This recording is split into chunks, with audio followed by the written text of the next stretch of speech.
So today I would like to talk about Zen Koan practice. I don't know how many of you have read about Zen Koan. Let me share one Zen literature with you. So there was a monk in ancient China. His name is De San, Tokusan. I just call him a monk. It's easier for you guys. It's hard for you to remember this name unless you are like a Chinese or Japanese tradition, grow up in that tradition. But his name is De-san, or in Japanese they call it Tokusan. So he studied Diamond Sutra very, very, very diligently. He can even give a talk, interpret, write a commentaries, and from back to front to back, he can recite like that.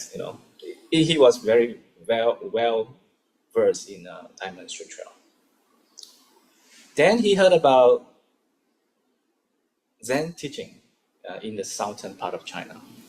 At that time, during that period, Zen was very popular in the southern part of China because of Huinan. And northern part is another type of Buddhism there. And there are two very distinct differences between the two. And this monk heard about the teaching of the Zen.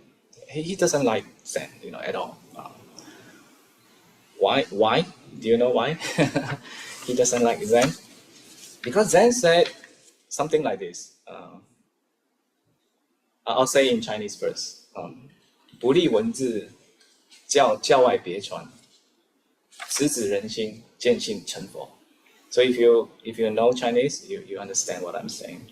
But what is it trying to say is not dependent or not fixated on languages or words. A special transmission outside of the scriptures. Direct pointing to the heart. Seeing the Buddha nature. So that is how Zen was boxed. Like if people try to, okay, what is Zen? Oh, they use these 4 verses or poem to describe Zen teaching. So no sutra, no need. So no need sutra, no need Diamond Sutra, no need. No need mantra, no need. Sorry. So this is Zen style.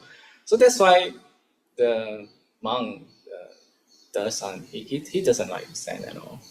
So what he's trying to do, he carry the Diamond Sutra and the commentaries in his backpack, and then decided to go and challenge the Zen teacher in the southern part of China. So he packed a lot of Diamond Sutra with him, commentaries, and then pack and then go to the southern part of China to find Zen teacher and then try to get rid of them. not just debate with them. He wants to get rid of them because Zen teaching are bad, not Buddhism. So he do that, and then he walk. In ancient time they walk. So you can see his determination, right? He really walked for like 30 days, or from northern part of China to southern part. I don't know where he was from, but he walked a long time. So can you walk from your home to here? Anybody? So we don't have determination, right? So you want to come here, you cannot even walk from there to here, right? So if you hear that there was a good monk in Malaysia, will you go there? Will you? No, right? I don't think you will go there. So, but you can see the determination. He really wants to get rid of Zen. So so from there it's very clear that he walked, and then eventually he reached the southern part of China, and then he got tired, right? I, he probably don't have a lot of money, and I don't know where he stay. I don't know what he eat, but he was very hungry. So he saw a stall, a very tiny stall, you know, and then there was an old lady serving tea and some food, maybe like dim sum or something like that. So he decided to go and beg for food because he doesn't have money, right? So he go and sit there and then wait for like doing this, you know, like a bowl. You know the Theravada monk, they do this and then they just beg for food, right? So the lady saw him, the monk, and then saw him carrying a lot of stuff and asked him, "What are you carrying?" So what are you carrying? He said Diamond Sutra and commentaries from some people, or maybe from him, you know. I don't know, but a lot of Diamond Sutra and commentaries. So the lady asked him, wow, that lady was very interested in this monk. So you carry Diamond Sutra, right? Can I ask you a question? Can I ask you a question? If you can answer me, you can eat for free. Free lunch, free drinks. But if you cannot answer me, go somewhere else. It's an interesting lady, right? So I don't know what are you going to do when you see a monk. Are you going to just give unconditionally, or are you going to put some condition on it? I don't know. It's up to you. But this lady are not typical. I think this lady must be a what we now call Buddhist. Buddhist, you know. He probably learned Zen from some Zen master, I think. Based on what I read, sounds like this lady got influenced by Zen. So you want to eat free, right? Yep. Then one condition. You must be able to answer my question. So now this monk is very confident. No doubt that I can answer anything from Diamond Sutra, you know. Anything you ask from the beginning to the end, I can answer. I'm very confident, right? So now the old lady start. Okay, Diamond Sutra said the past mind cannot be attained. You know, the past mind cannot be attained. And then the current mind also cannot be attained. Then also the future mind cannot be attained. Now I want to ask you, with which mind you are going to eat your lunch?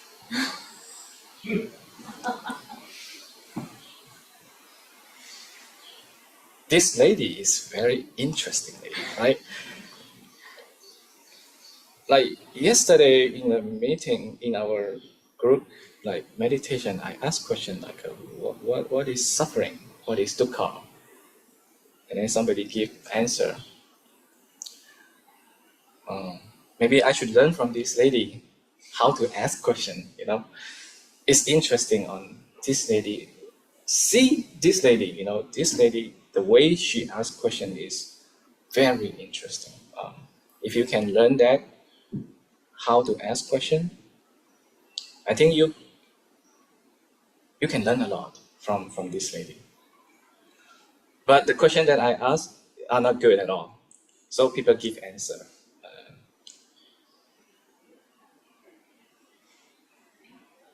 Maybe the best answer is, I don't know. I have no idea. That may be the best answer. If you know dukkha, I think you already enlightened, right? If you truly know dukkha. So nowadays we learn too much, you know. I don't know. You like to learn a lot, right? But how about spend, yesterday I say 1 million, right? Today I just say 20 years. Just 20 years on one dukkha. You don't need to study so many, you know. So what is dukkha? Contemplate on it, and if you can do that, I'm sure your mind will be so solid, so powerful, so mindful. Just one topic, dukkha. Truly see the nature of this dukkha. That's it. Just spend 20 years on this. Truly see, truly, investigate.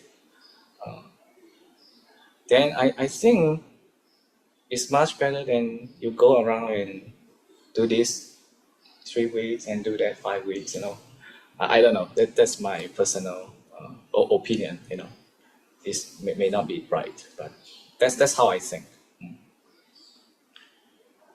So if you give answer about dukkha from here, I probably cannot accept it.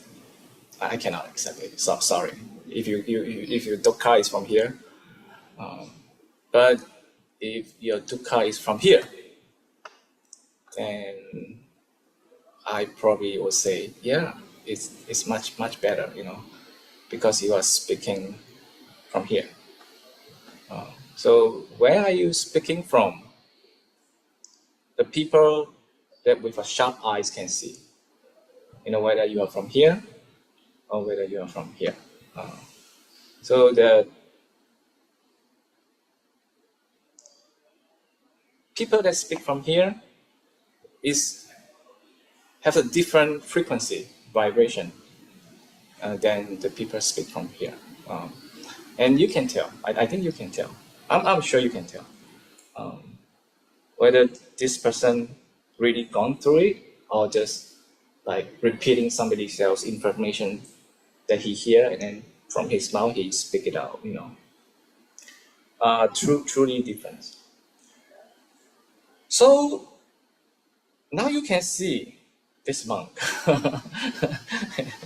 I think his diamond sutra is from here. it's from here, not from here. So when the lady asked this question, I think this monk must be very grateful that this lady asked this question. If you met someone like this old lady, I think I would be grateful to make me pause.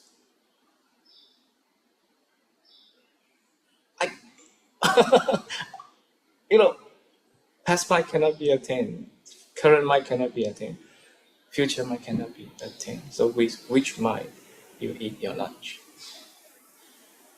you see what I'm trying to do? It's like you want to speak, but the voice stuck here and cannot come out. And you know that whatever you speak is not the it, it's either against this or against. I don't know how you can speak. Like make you. I don't know if you have encountered this kind of position or situation.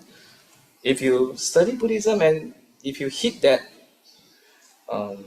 block, I think it's very good. I hope somebody make you like this. And if you meet somebody that can make you, oh, I thought I know, but I truly don't know. you know, so that is a very interesting situation. I think from what I see So when I see this koan or this literature, I see a lot of stuff, not just words, but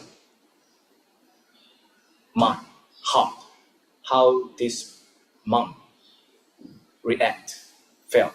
I'm trying to imagine when he heard this, what his reaction is. So when you read koan, if you read words, I think you miss a lot. you really miss a lot. Because a lot of us does not go through this ourselves. Sit down and truly contemplate on the nature of what was Diamond Sutra trying to say. I don't know. Have anybody read Diamond Sutra yet? Okay, Diamond Sutra is extremely interesting, extremely difficult. It's like a quantum physics. It's like you never studied quantum physics before.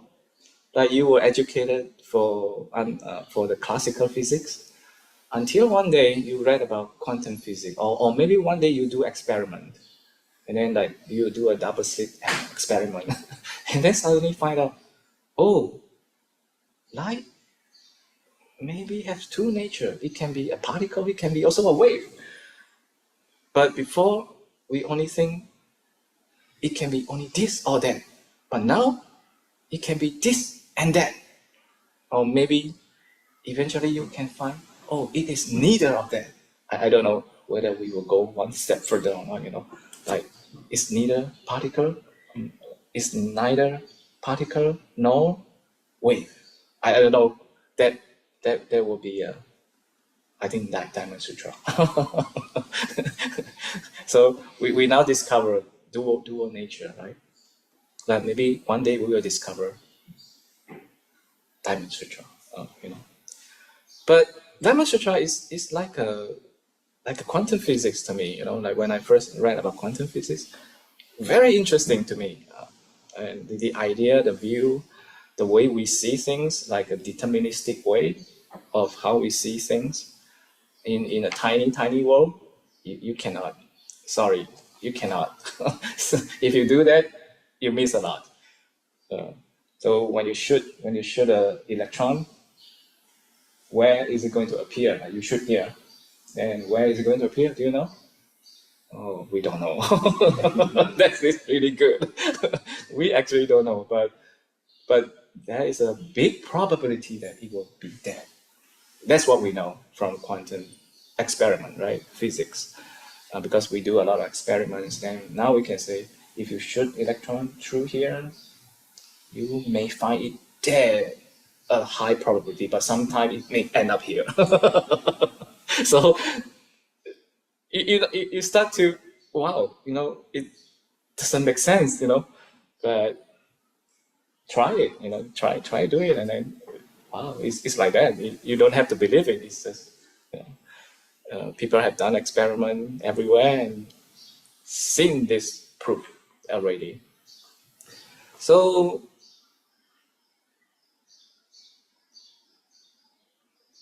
past mind cannot be attained, current mind cannot be attained, future mind cannot be attained. Did you ever sit down and pause and then where? Then what is, does it shock you? I don't know what Diamond Sutra brings to you, but if it doesn't shock you, I don't know. Maybe you should find somebody to be able to talk to you, such that when you read the Diamond Sutra, it shocked you. Like no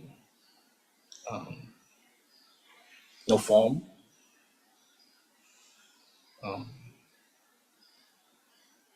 no I, no space, no time. Right? I think Diamond Sutra talk about 无我相、无人相、无众生相、无寿者相. So no I, no you, no space, no time. What kind of word is that? Have you ever thought of that? No time, no space. So there's a space, right? But what the Dharma Sutra is trying to tell us? Have you ever thought about it? Are you willing to go? Can I ask you this question? Do you want to go there? Are you sure? So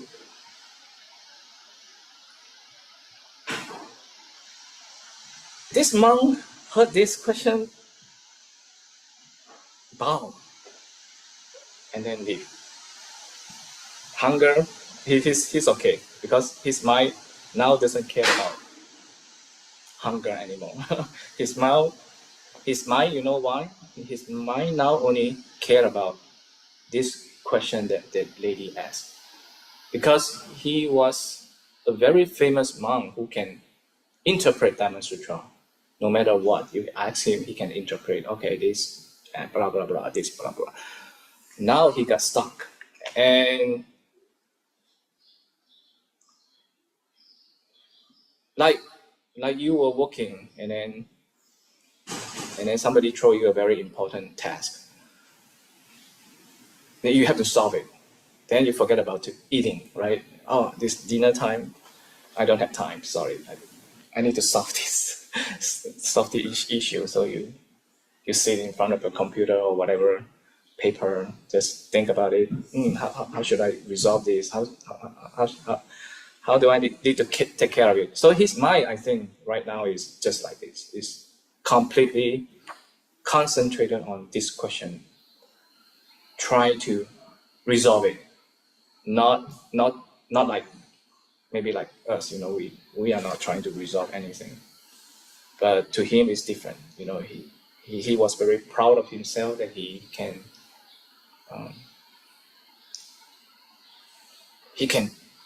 talk about anything about Dharma Sutra. Now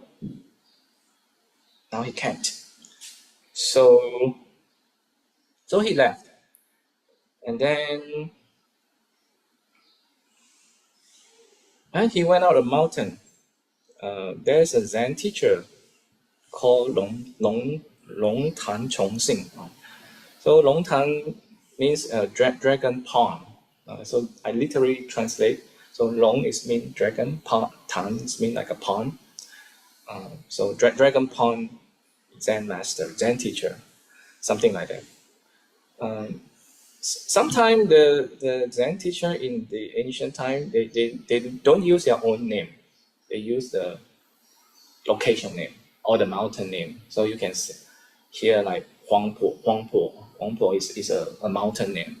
So he used that mountain because he lived in that mountain. So he used that mountain name as his name. Some of them they don't like to use their original name or personal name or Dharma name. They just use the name of the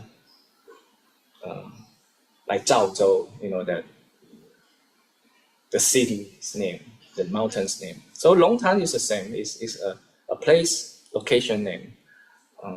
So a dragon pond is easier for you, right? Dragon pond. So he came to that Zen teacher. By the way, Zen teacher are not Zen teacher, right? So you need to keep that in mind. Zen teacher are not Zen teacher. So the reason I use that Zen teacher because I have to talk. I have to put some qualification, right? So so Zen teacher, not dragon pond. But he himself never think that way. Never. If he himself ever think that I'm the Zen teacher, then he's not a Zen teacher.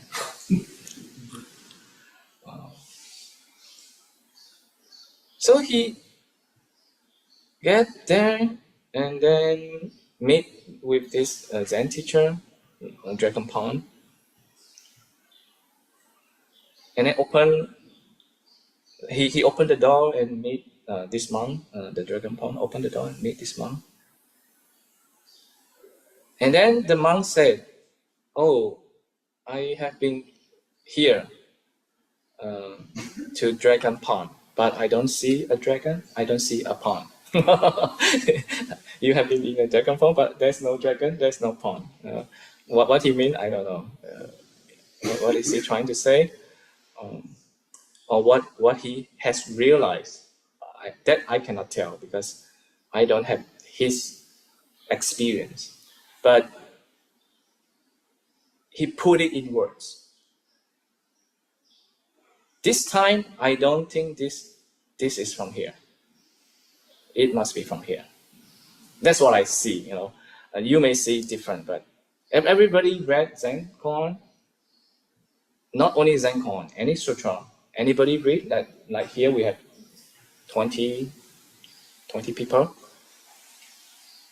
Then we have 20 interpretation. Okay? And this guy may not agree with this guy, even though they read the same sutra, same words, same sentences, and they may get into disagreement. And this is very normal. This is nothing to do with the text, nothing to do with the sentences, nothing to do with languages. It's here. So if you don't understand, that is the problem, not the text. then it's very dangerous. Okay, very dangerous. So I hope we here forget about here, you know, and try to speak from here. Then everybody will be the same, you know. So my heart is beating, right? I believe your heart is beating. Sure. I have no doubt. You know, I don't need any doubt. So I think your heart is beating. Right? Yeah. Whose heart is not beating? Okay. I think that is very interesting. Good enough. I think if we study Buddhism and we see that everybody's heart is beating, then one day it will stop beating.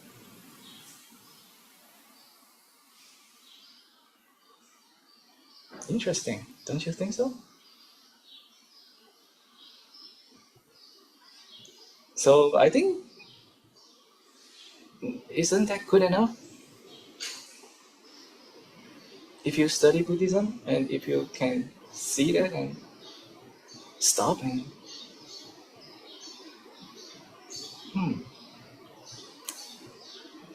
then this is all. You have no argument. Will you argue with me? Oh, this text say this and that text say that. You have no time to bother by, you know, why go and tell people, oh, this sutra is not spoken by the Buddha. Oh, that is the Buddhism. That is not. I don't think you have time to do this kind of thing. You know, if you are a true practitioner, I don't think we have time. So let's say if you are practicing vipassana. Yesterday we talked about that in our group. So let's say you are a mantra chanting practitioner. Then I ask you, let's say you chant the Tara or Amitabha. I don't know what you chant. But let's say you chant Tara. I don't know the mantra, but I just use her name, Tara or Tara, depending on how you spell it. You know. So if you are truly believer or the practitioner of this, so now I ask, let's say Hunter was practicing that. Then I ask Hunter, what is your name? Tara. Oh, your name is Tara. How old are you? Tara. Where did you come from? Tara. Interesting. can you tell me what is vipassana? Tolerant. Oh, interesting. You know, when I met people like this, it really interests me. It really interests me. And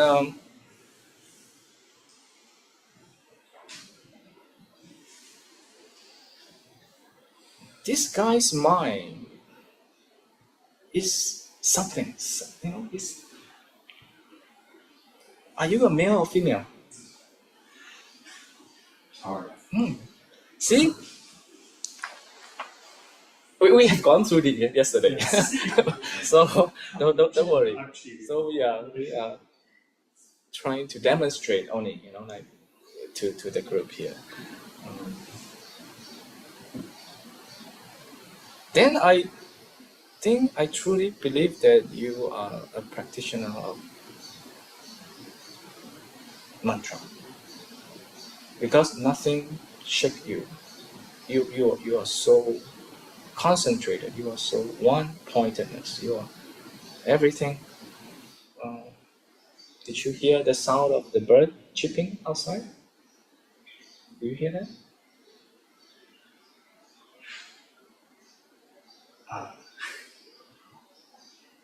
Yeah. See, not good enough, right? Not good enough, right? So let's say you are practicing vipassana and you are like paying attention or mindful about your feeling, right? So now I see you truly contemplate it, right? And then I go to next to you and I catch you. I do that to you. I purposely, you know, I was not naughty boy. You know, and then you are practitioner of vipassana, right? So what are you going to do? Hey, don't you see that I'm practicing vipassana? Or you have a doubt arising then. Oh, why did this guy do that? You know, you are not practicing vipassana. So if you are truly practicing vipassana, then feeling arising. Wow, pain, growing. Then pause. Then dissipating. Then I think you are a true vipassana practitioner. I truly believe, you know, when I see you do that, I probably bow to you. I'll probably bow to you. Although I purposely, you know, hit you, but when I see you like this, it shake my heart. You're sending some different thing to me. You don't need to speak. You don't need to say anything, but when I see you do that, you are sending something that very strong to me. That I got, my heart got, you know, shaken. So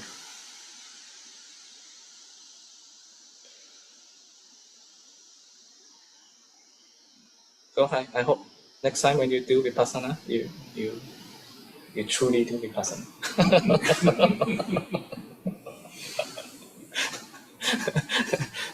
People say, I have so much wandering thought, you know, think this. I think it's very easy. I'll give you two more hours. Keep thinking. If you say, oh, after 2 hours, my mind is still wandering. I say, no problem. I'll give you 2 more hours. I keep thinking. Come, think. Then, no, not enough. I'll give you 2 more hours. Keep thinking. Come. Come. And then, I think after 2 hours and 2 hours and 2 hours and 2 hours, that thought is going to be dissipating by itself. You don't have to do anything. You don't even have to pay attention to the feeling. No, this is going to go by itself. Do you know why?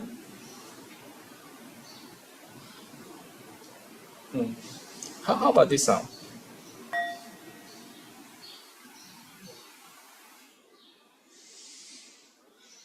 Don't go.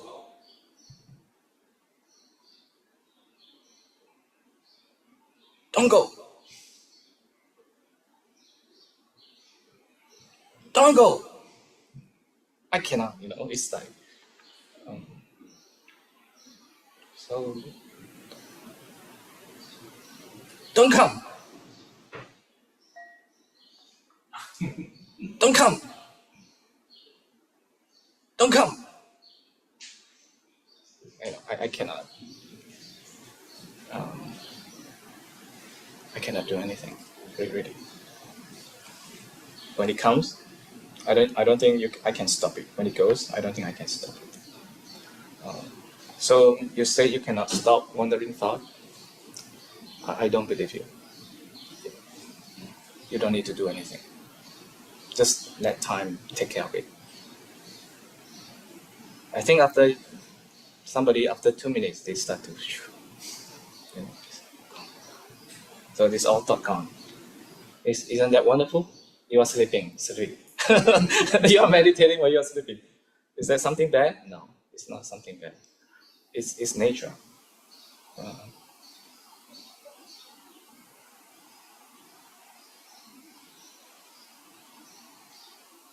it's boring.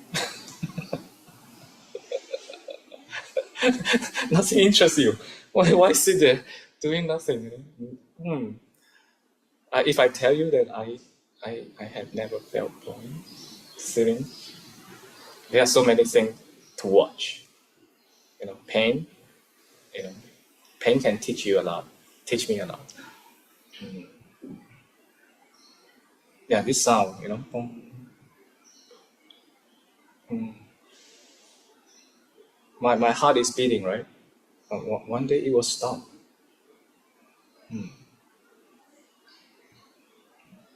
This is my hand, right? This is my hand, right? Then why it will be gone? You know, there are so many things I can do. I never felt boring. So I don't know why you felt boring in your meditation, but I have never felt boring in a meditation, because there are so many things to watch, so many things to learn, so many things to see. Um, of course, we get tired. It's not like I never get tired. It's like we get tired, and it's nature. And then we go to sleep, and then tomorrow we wake up. But one day,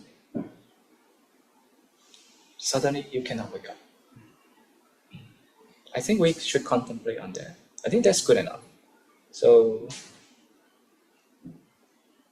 you know about Diamond Sutra. You interpret the Diamond Sutra. You talk about the Diamond Sutra. It's really nothing to be proud of in Buddhism. I'm not saying in a worldly, like a secular.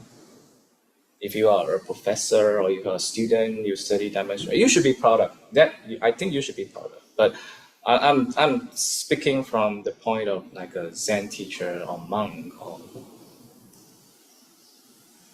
a true practitioner, yogi.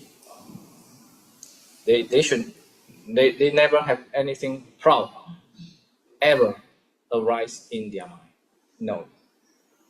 If there is, then problem. That's a pretty big problem.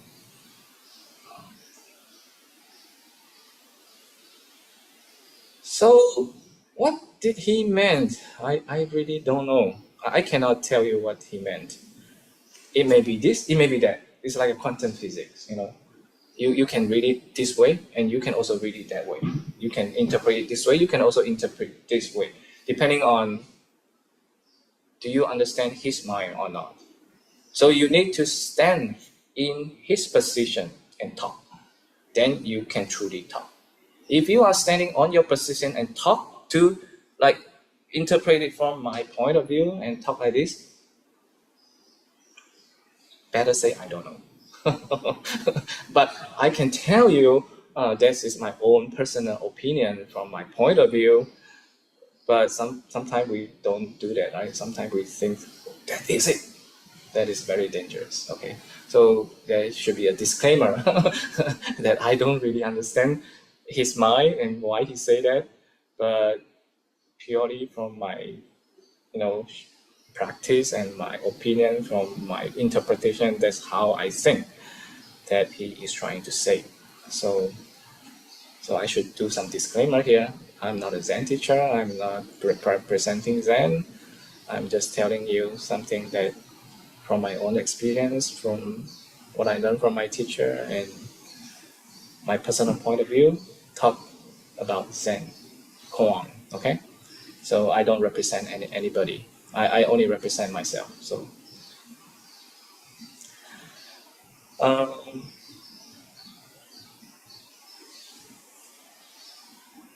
then this Dragon Pond Zen teacher, you have arrived at Dragon Pond. You have arrived at Dragon Pond. Sounds to me like you have arrived at the place there is no time, no space, no man, no human, no I, no you. Sounds like that to me, That means you truly step into the world of zero, into the world of before anything separated. Before, in a Western sense, before God created this world. Something like that, I think in America we have to use some Western ideology, because if you purely talk on the Eastern mindset, I think Western people has hard time to understand. So my teacher, I think he was trying very hard to understand Christianity. Not that he was a Zen teacher and he only talked about Zen, but I think it's very important that he understands Christianity so that he can talk from like a Western mind point of view.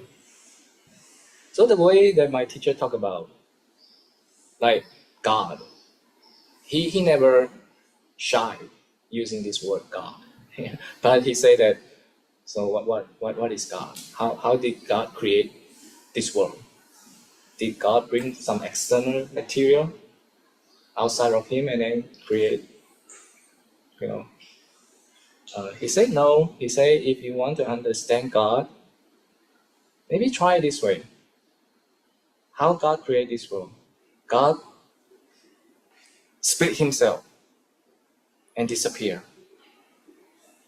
And split himself into millions parts to create this world. So these worlds are not outside of God. It is God himself, herself, or itself. I don't know how you identify the gender, but maybe itself and disappear, and then this world appear. Maybe that's how we need to think about that. But that's how my teacher trying to use a Western, mindset to interpret Buddhism. Actually, he's trying to talk about Zen and what Zen was trying to say and what Buddhism trying to say. But we need to use, we need to borrow the words from the Western world. And some people disagree. It's fine. No worry. Always people will disagree with me or with Zen. Like this guy, he hated Zen. But now I think he changed. So he totally changed. Now he met this lady, and now I see a big change in him. I don't know if you see that in this story or not. I see a big shift in his heart. I don't see that now he come to get rid of Zen. No, no more.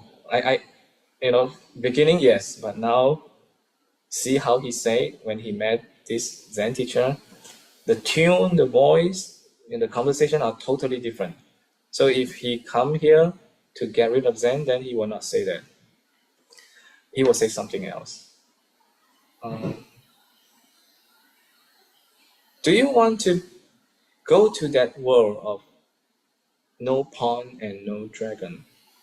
That means no I, no you, no space, no time, no restaurant, no toilet, no relative, no father, no mother, no son, no. Do you want to be there? Think about it. Whether you want to be there or not, I think you have no choice. Maybe think that way. So how you want to think about one thing is all depending on you, right? So you can think it this way, you can think it this way. And nobody can tell you.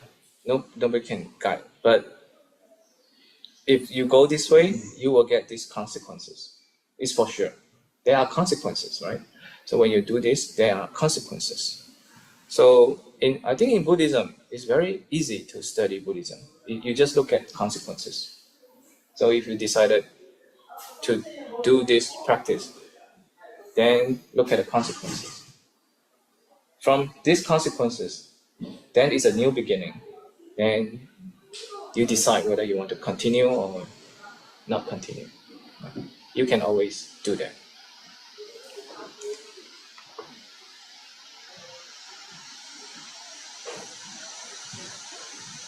I think it's good to have open mind. Open mind. Don't. I won't say don't. I personally don't lock myself like in Zen. I don't. I like Theravada. I do like Theravada. I do like Mahayana. I do like Vajrayana. Not that I like them. I like depending on the teacher. But even Theravada, there are monks that I don't like, but there are nuns that I really like.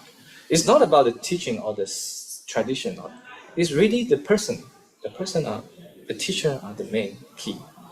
So Zen is not Zen. If you think Zen is Zen, I don't know.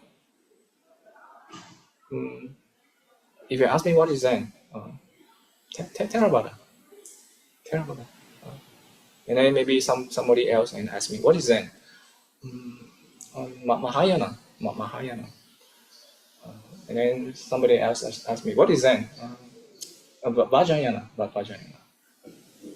Maybe somebody else come and ask, what is Zen? It's neither Theravada, neither Mahayana, neither Vajrayana. And what is Zen? I cannot tell. Sometimes it's this, sometimes it's that. Sometimes it's neither this, and sometimes it's neither that. Can I say that? It's easier, right? So yeah, I use that, and then it already encompasses what I try to say.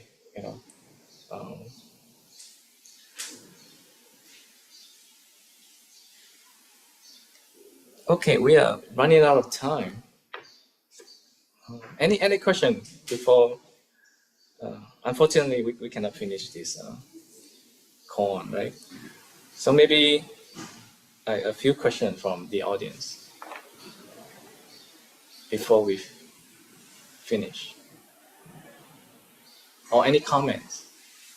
You like it or you hate it, you want to get rid of it. It's okay. If no question, then we will stop.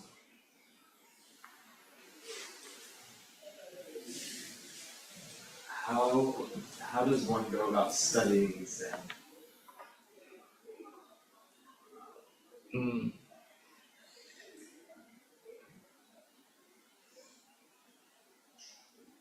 I talk from my own experience. Okay, I don't know how your background are you, because I have no idea. So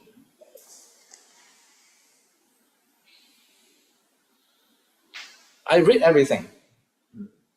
I read everything, and I try everything. I don't just try Zen, Just on my path of searching, and then I encounter this and I try this. I never encountered Zen until like a couple of years after I start read about Buddhism. I have questions in my mind. I practice Buddhism simply because I have questions that I cannot resolve, and then I want to. I don't care if Buddhism or Christian. I really don't care, or Islam. I don't really care about what. But somehow when I read everything, I try to read this. I read Bible. I read New Testament. I read Old Testament, and I read Buddhism. Somehow that attracted me. I don't know why. Don't ask me why. Some people ask me why you choose Zen. Actually, I don't want to answer. I don't know how to tell why do I choose Zen. I don't even know. Something attracted to me, like it just. You may say for my past karma. I don't believe that anyway. But you can say whatever you want. I just don't know. It just attracted me. Then I go there. Um, then I don't understand Zen. Oh, it's like quantum physics to me. So since I got interested, I read whole bunch. When I was in college, I read whole bunch of Zen book. So I go to the library. The UT Austin has a big library, and I went there and looked for all the Zen books and all the sutra I can find. That time, internet is not. I don't think it's that. It's just beginning. Internet is just beginning at the time I entered college. So I go and read a lot of books, and I never understand Zen. Something that always tell me I don't understand. So I want to find a teacher. And how to find a teacher, I don't know. So I go to this group, and I go to that group, I go to that group, I go to that group, I do that. So everywhere that I go to, let's say there are 10 Buddhist temples here, I go to 10 of them. And then I sit there and listen or follow your practice, and then I decide whether I want to stay or not. Like this, I go step by step, but I know that I want to find a teacher because I cannot. If I can resolve it myself, I don't need a teacher. Maybe you can resolve it yourself. You don't need a teacher.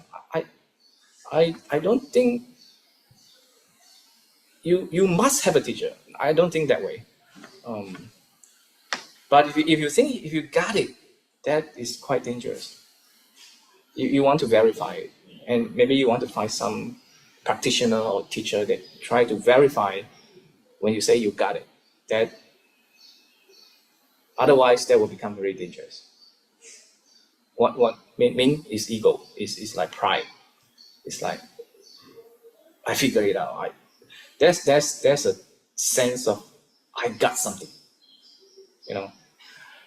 So I was not that smart, not that sharp. So I truly want to find a teacher. So I go. And then one day I met my teacher's student. And then I sit down and listen to him, listen to his talk, listen to what he said. And then that's how my path. How to study Zen? For you, I don't know. But I can only describe the way I approach it. I never think I got it. I only think I don't understand it. Even I can sit a couple hours. I don't think I got anything.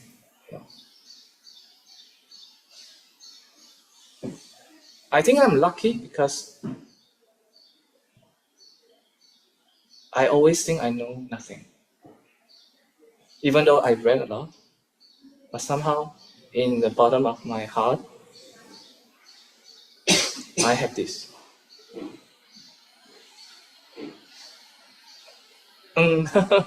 It doesn't resolve my original question that I have.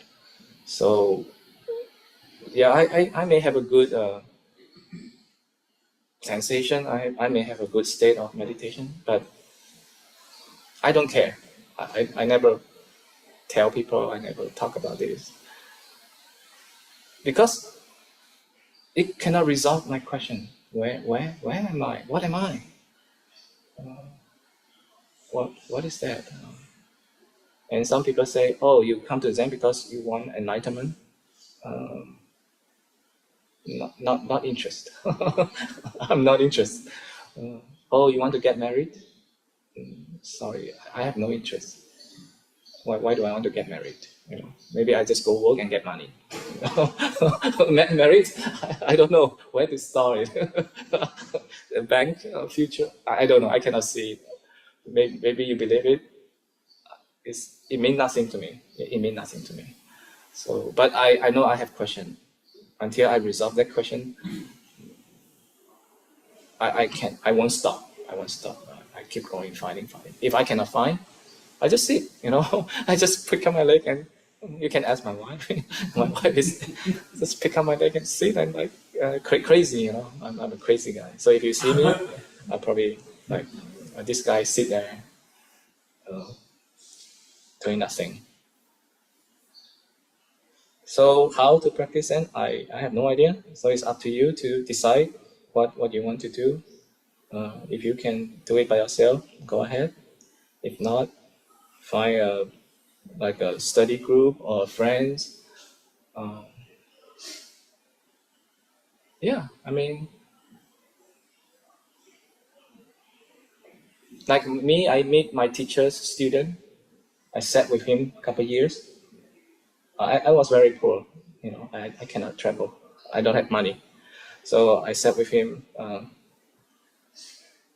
couple of years. Then I say, oh, this teacher must be good. I need to go.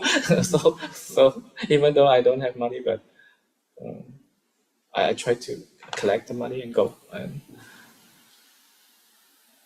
try. I want to try.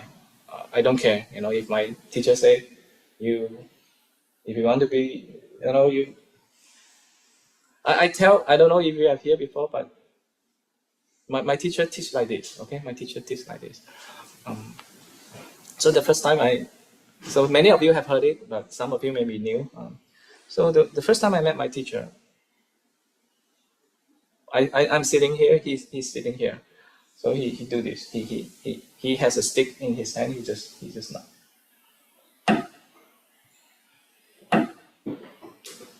like this. Did you hear? He asked me, did you hear? Yes, I hear. So when you hear, where is Buddha? And then go, and then come back. Okay, boom, boom, boom, go. That's how my teacher taught Buddhism or Zen. Very straightforward, right? So that's why in Zen we say it's a direct pointing to the heart and seeing the Buddha nature. So when we say seeing the Buddha nature, we are not really talking about seeing.